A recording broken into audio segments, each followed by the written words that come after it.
rep with 27 years in Congress. And last night, he announced he will not run for re-election next fall. So tonight, we'll take a look back at his career and talk about saving Congress and saving Portland. It's our big story tonight.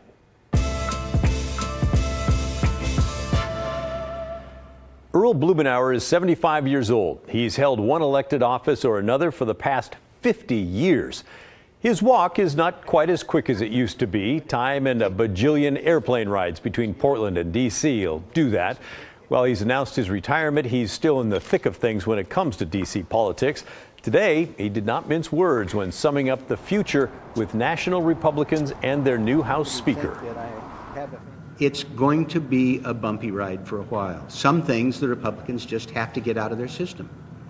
I mean, they have elected a guy who is a climate denier, who tried to overturn the election. In fact, that was one of the reasons that his path to be Speaker was smooth.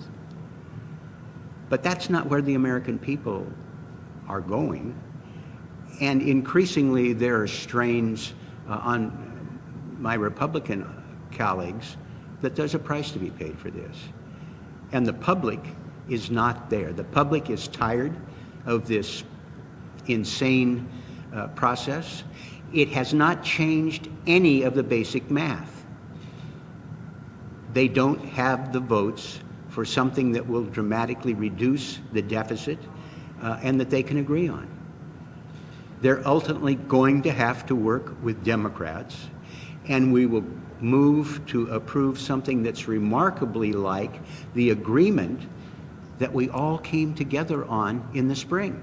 149 Republicans voted for it. He's talking about the House passing a bill that suspended the country's debt limit in early June. Now, without that bill, America faced going into default. Blumenauer is a Democrat representing the 3rd District in Oregon. The district stretches from Multnomah County to Hood River County. It's been safely Democratic ever since he was elected. Blumenauer's first ever win for Oregon was in the legislature way back in 1973 when he was elected there. He next won election to the Multnomah County Board, and then in 1986 he won a seat on Portland City Council. Why am I telling you that? Well, because we went into the KGW vault and we found a report from November of '86.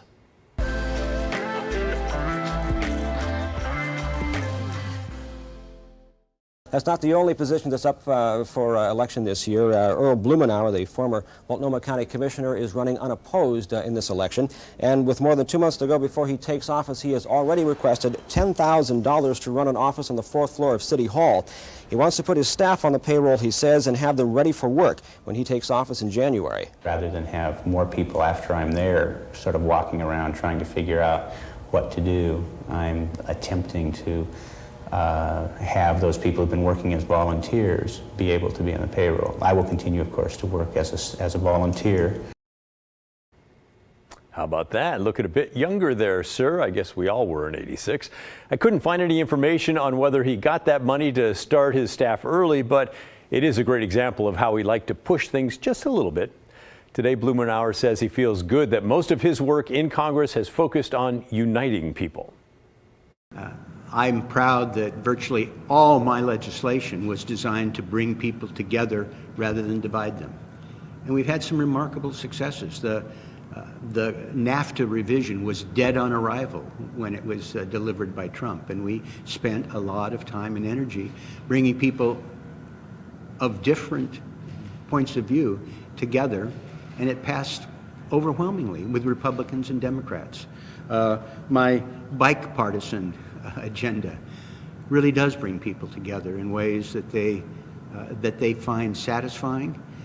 What we're doing with the most amazing array of energy legislation, not just in our history, but anywhere in the country, that's in the pipeline that can be transformative in terms of fighting the challenge, the threat of climate change.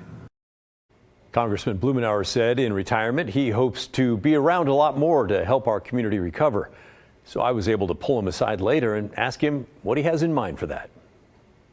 Well, I think it's returning to basics and things that matter a lot to the fabric of the community. For example, Portland State University and Portland Community College are amazing resources. And we need to come together to make sure that they're able to provide the services for young people and be an entryway into economic improvement. There are development opportunities. People complain, no one wants to invest in Portland. Well, they will. And there are opportunities like the Lloyd Center, OMSI, Montgomery Park, and the work we're doing on 82nd Avenue is going to make it possible to use some of this federal money, improving infrastructure, and inviting investment. And most of all, being able to have people think through what we need to do to change the perceptions. Because Portland has good bones, strong neighborhoods, and amazing people who care. And we need to just harness that energy and that enthusiasm on simple, bite-sized steps.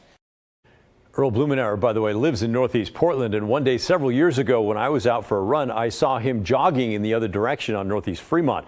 I was going to wave and say hi, but then I saw that he was running and talking very seriously into a dictation machine. I've never seen that before or since. I mentioned that today to him and he laughed. He said his staff got used to wading through his voice memos with lots of huffing and puffing as he ran. He did 37, 38 marathons. Pretty good. Maybe he'll slow down someday soon. His current and last term in Congress ends in just over a year in January of 2025. We'd love to hear your thoughts on Congressman Blumenauer's political career here at home and in D.C. Any memories you'd like to share? Email us. The address is thestory@kgw.com or call and leave us a voicemail, 503-226-5090.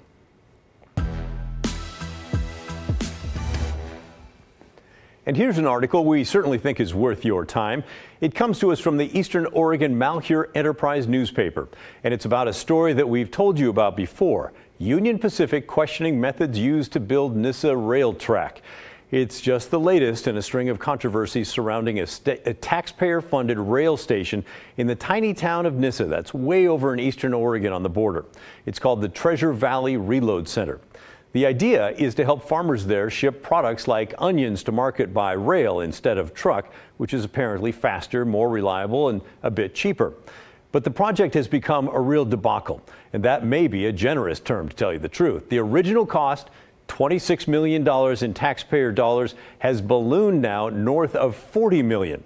The state has suspended funding, and the company that was supposed to run the depot has pulled out. And now there's a new wrinkle. 3 miles of short rail tracks, they're called spurs, have already been built in a specific way, apparently without the approval of Union Pacific Railroad. And in case you didn't know, Union Pacific likes things to be done its way. Now, why does that matter? This week, I caught up with the reporter behind the story, the Malheur Enterprise, and the owner of the publication, Les Zeitz. He used to run the investigative unit at the Oregonian newspaper. He's terrific, and he now lives on his ranch in Eastern Oregon. The design plans approved by the railroad called for what's called a foot of subballast. It's the gravel level that goes beneath the rails. And as this project encountered financial troubles in the spring of 2022, a plan developed to cut the amount of subballast in half and instead use a special manufactured sheeting to help hold the track bed together. So contractors and engineers went ahead, built all of this rail, and it's only become apparent recently that this was all done without the apparent approval of Union Pacific. In other words, plans that were very carefully reviewed and approved by Union Pacific engineers were subsequently changed, and the requirement that any change be approved by the railroad apparently was not met.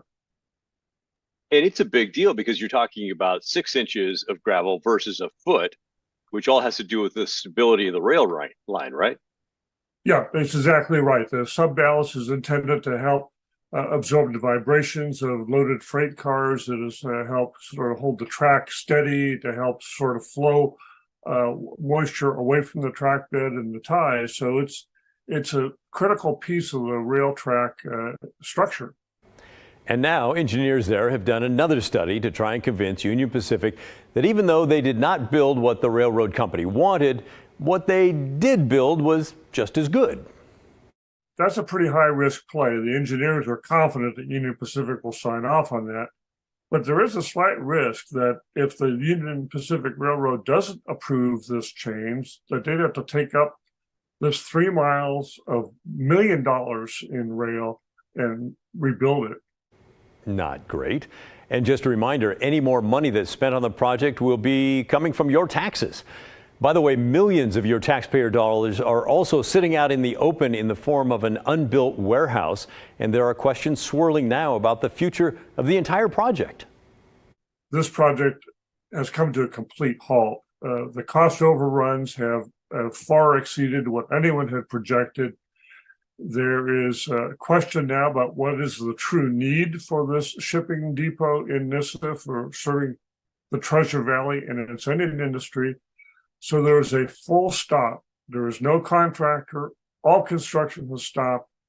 The $2 million warehouse building is sitting on the ground in pieces where it has been for a year and a half. The final rail construction is stopped. There is no company under contract to run the depot, and there's not a single pound of onions under contract to ship out. So a new executive director has come in to sort of pull back, reassess, and decide whether this project goes forward as designed, whether it gets scaled back, scaled up, or becomes something entirely different. And in the meantime, the Oregon Department of Transportation, which manages the millions of dollars of funding that flows into this, has suspended the funding. It has said to the project developers, you will not get any more money from us, from the state, until you establish that you have a viable financial operation out there. None of that sounds good. Around $30 million have already been spent, and if the project goes forward as it is designed now, it will need another 10 to 11 million at least. And by the way, right now, there are no criminal investigations into any potential wrongdoing with those tax dollars, but we will keep an eye on it. And if you'd like to learn a lot more about the Treasure Valley Reload Center drama, head on over to themalheurenterprise.com and find this latest article. It is behind a paywall, but you can get a few free articles when you sign up. And listen, I'm a paying subscriber. I encourage you to subscribe as well if you care about issues affecting our fellow Oregonians in Eastern Oregon and the rest of the state. Les and the staff there do a terrific job. Get yourself a subscription. Coming up next on The Story. We brought you all kinds of coverage from downtown Portland yesterday, when the camping ban will be enforced, what the governor's downtown task force is up to. I gave you my opinion on all of it, and you certainly were not shy about sending in yours.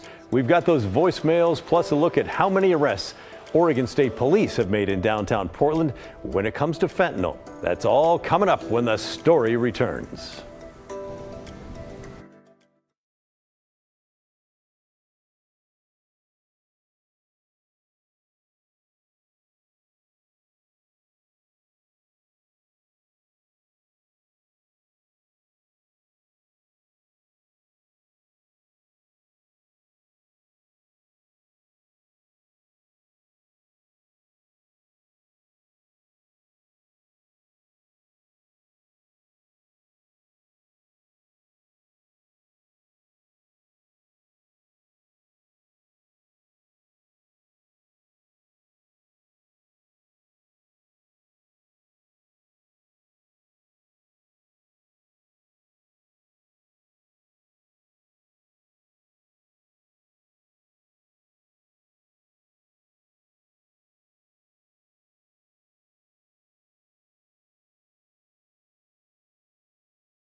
Our big story yesterday focused on the city of Portland and elected leaders talking about ways to improve the Rose City.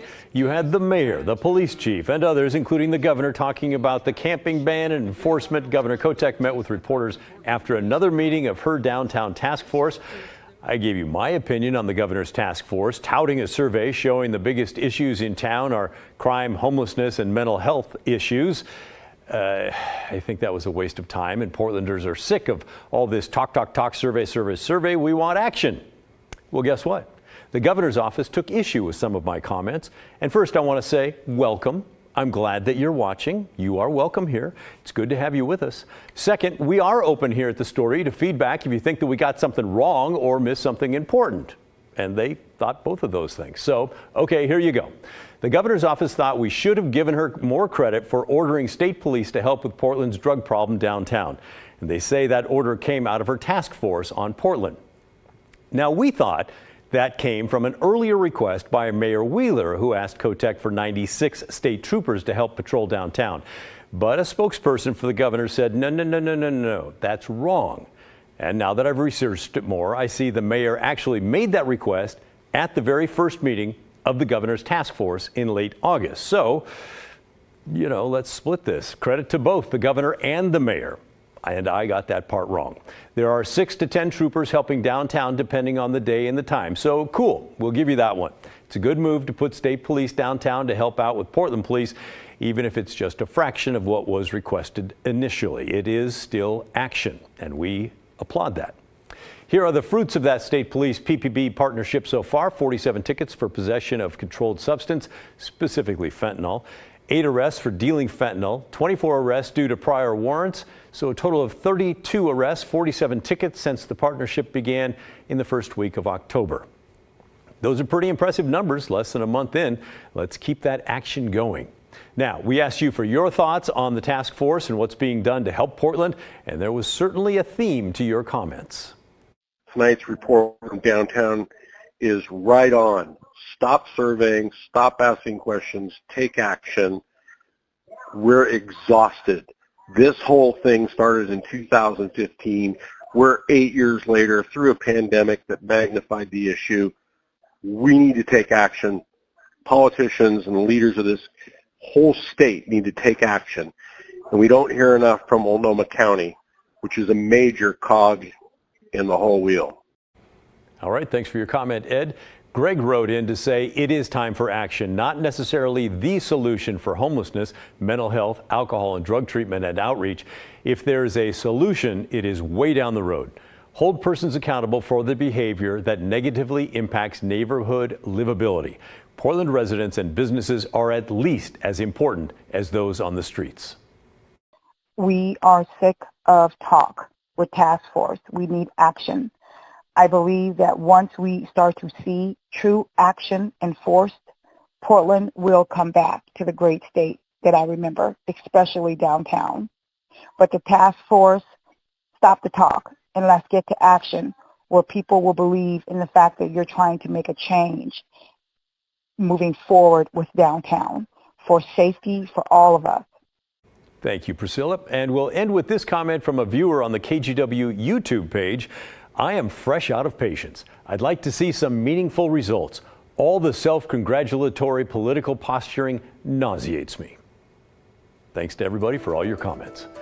Still to come on The Story, we cannot ignore the holiday today, and we're going to be digging for old with help from the Oregon Historical Society, what we found in their collection as it relates to Halloween and how it has ties to Portland, the Academy Awards, and Phil Knight. Any guesses? The answer when The Story returns.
We have some breaking news that just came in that we want to tell you about tonight when it comes to Portland Public Schools and negotiations with the teachers union.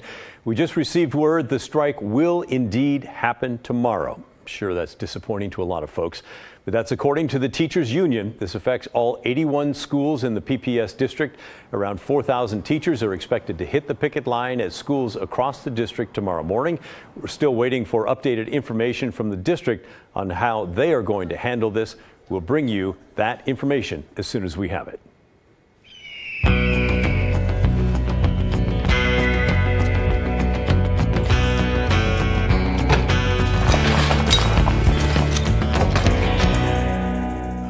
Yes, it's digging for old time. And although we usually do this segment on Mondays, we just couldn't resist doing a Halloween edition.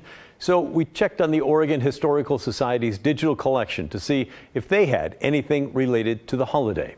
And when we do a simple search of Halloween, we get 10 results. There are few Halloween decorations, even a holiday dress from the late Darcel. But it's the drawings at the bottom of the page that really caught our attention. Here's a closer look at those. They're incredibly detailed pencil sketches, but it's the artist's name that so many of you will likely recognize. It's Will Vinton. According to the Oregon Historical Society, Vinton was the first person born in Oregon to win an Academy Award. He revitalized the art of clay-based stop-motion animation, which he called claymation. Vinton was born in McMinnville, graduated from McMinnville High School, and after college in California, moved to Portland in 1970. He had that great mustache, didn't he? His 8-minute film, Closed Mondays, won the Academy Award for Best Animated Short Film in 1975, beating out studios like Disney. And his own production studio in Portland launched that very same year. But his biggest success came in the mid-1980s, creating the animated singing group of California Raisins who rocked out to the song, "I Heard It Through the Grapevine." They were such a cultural hit that some of the original Raisin models are actually in the Smithsonian's permanent collection. And in case you don't know, that's a really big deal. By the end of the 80s, Will Vinton had 3 Emmy Awards next to that 75 Oscar, and he had been nominated for 3 other Academy Awards. His Portland studio employed hundreds of people and was booming in business. In the 1990s, the studio looked to computer-generated animation, and then investors like Nike founder Phil Knight came on board. But Knight ended up taking control of the company in 2002, and Vinton was forced out of his own studio the following year. Vinton went on to teach animation at the Portland Institute of Art, and you can see why. The guy was incredibly talented. These Halloween sketches were donated to the Historical Society by his family, along with dozens of his other works. The Portland Film Festival honored Will Vinton with a Lifetime Achievement Award in 2016. And the man behind claymation died in 2018 after a 12-year battle with cancer. Will Vinton was 70 years old. And a reminder for you, the KGW Toy Drive is coming soon. This is the last week to join us and collect toys for thousands of families. Just go to kgw.com/toy to get started. If you're a local business, school, anything like that, you can help. After you sign up, we'll send a collection kit your way. The website again, kgw.com/toy.